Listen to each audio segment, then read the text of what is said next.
मी एक साधं, शांत कासव. माझं आयुष्य हळूहळू चालण्यात आणि स्वतःच्या गतीने पुढे जाण्यात समाधान मानण्यात जातं. एके दिवशी ससा मला चिडवत म्हणाला, "अरे कासवा, तू किती हळू चालतोस. तुझ्याशी स्पर्धा करायची म्हणजे माझीच थट्टा होईल." त्याच्या या शब्दांनी मला दुखापत झाली. पण मला राग आला नाही. मी विचार केला, गतीपेक्षा चिकाटी महत्वाची असते.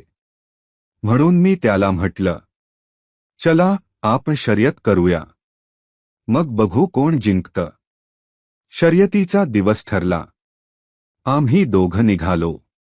ससा वेगाने पुढे निघून गेला. मला माहित होतं की तो मला कमी लेखतोय. म्हणूनच तो मध्येच झाडाखाली झोपून गेला. मी मात्र थांबलो नाही.